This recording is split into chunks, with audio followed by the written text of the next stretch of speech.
Hello everyone, this is Mr. Jackson, and today we're going to be going into Unit 2, Lesson 1, Part 1, over the nature of matter. So we're going to first talk about how matter is organized. To do that, we're going to have a few key vocabulary terms at our disposal.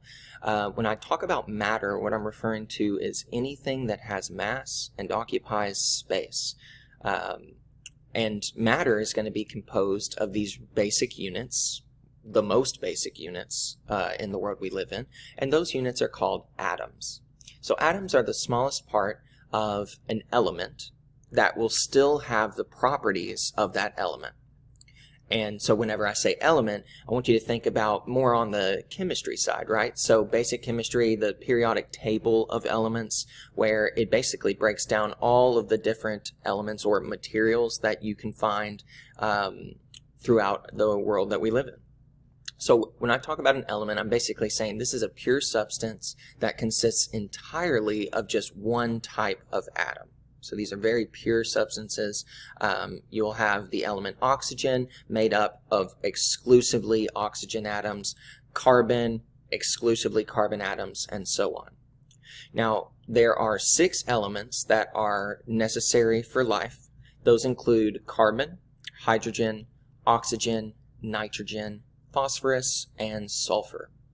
And what I'd like to draw your attention to before moving on is the diagram over here on my right, where we actually can break down all of the different levels of organization and see how they build on each other.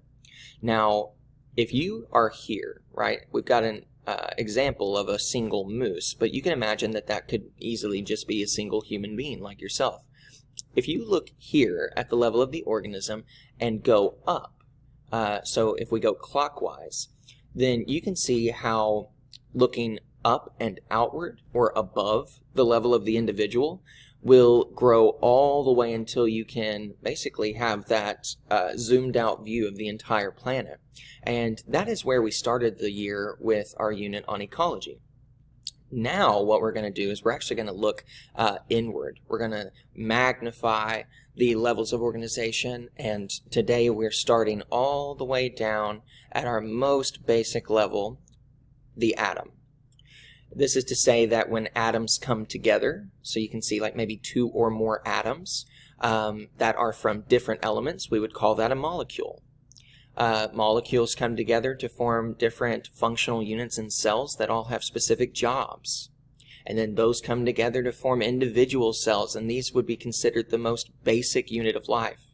So, because biology is the study of life and the study of living things and how they interact,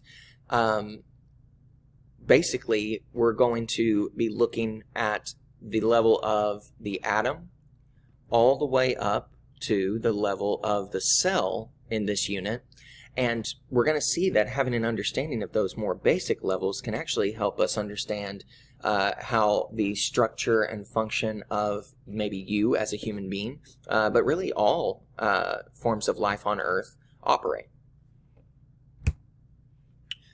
So atoms, there actually are smaller subatomic particles that make these atoms up.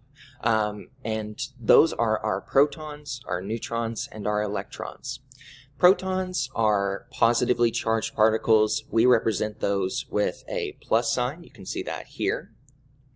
And we also have neutrons. When you think neutrons, think neutral. These have no charge. Okay, so no charge, and you can see those here in purple. Now, strong forces are going to hold these protons that are positive and these neutrons, which are neutral, together, and together at the center of these atoms, that is going to form our nucleus. Okay, so this area right here with our protons and our neutrons would be considered the nucleus. And so you can actually count how many protons and how many neutrons are within that nucleus. I'm seeing 6 protons, I'm seeing 6 neutrons. So I could identify that number as well. And then outside of the nucleus, in these spaces, these clouds, these shells, whatever you'd like to refer to them as, all correct, we have our negatively charged particles, and we call those electrons. So we represent those with a minus sign. So these electrons, they're constantly in motion and they surround our nucleus. Okay.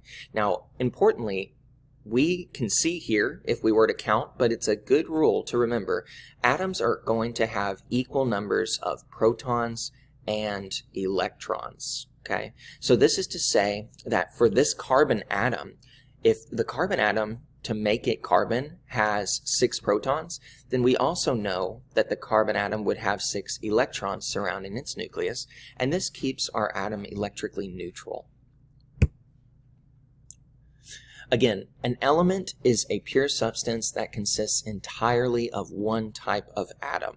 Okay, so we want to look at this carbon atom here, and there's actually a way that, given a periodic table, that we would identify specific elements based off of their, what we call the atomic number. Now, the atomic number is referring to the number of protons in the nucleus of an element.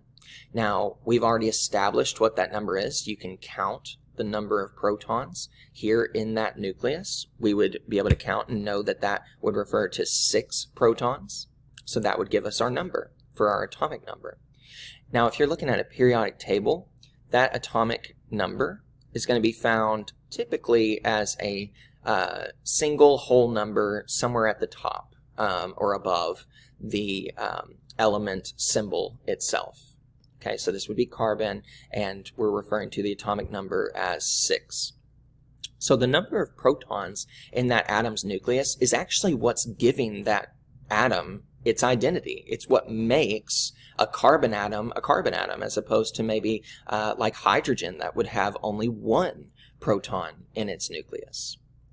And this is naturally, because we have the same number of electrons as protons, this is naturally going to also impact its electron configuration.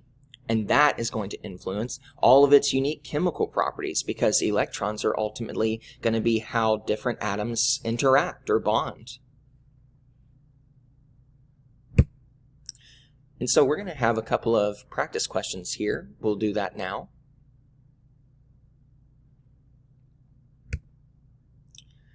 And to close out our first conversation on this topic, we're going to refer to a couple more key terms here. So isotopes, these are atoms of the same element like carbon, but they have a different number of neutrons in their nucleus. Okay, so same number of protons, same number of electrons. That's what actually makes a carbon, but we do have isotopes, which are just different versions, slightly different identities. And that's based off of the fact that they have different numbers of neutrons. Now, the total number of those protons and the neutrons in an atom's nucleus, that's what's actually going to combine to give that atom its mass. We call that the mass number. And if we were to take the weighted average of all of the masses of an element's different versions, its isotopes, we call that its atomic mass. Okay, so in addition to the atomic number, which is typically just a single whole number, you might also see the atomic mass, which is referring to basically that weighted average of all of the different versions or isotopes. And you can see that on a periodic table for each of those elements as well. So because they have the same number of electrons, remember that all isotopes of an element still will have the same chemical properties. It's just that the mass or the weight of those different versions will be different. And so if we know that in this left column that we're dealing with carbon 12, carbon 13, carbon 14, we know that to make it carbon, it's always going to have 6 protons in its nucleus, regardless of the specific isotope. And since we always have the same number of electrons and protons, we also know that all of these different versions are going to be, same number of electrons, 6 apiece. But then, the thing that's actually going to make each of these isotopes unique is, look at this number here. How we have carbon 12, carbon 13, and carbon 14. That is actually going to mean that if we have carbon-12, that's referring to the fact that we have 6 protons plus 6 neutrons. So 6 plus 6, protons plus neutrons, is what gives us 12.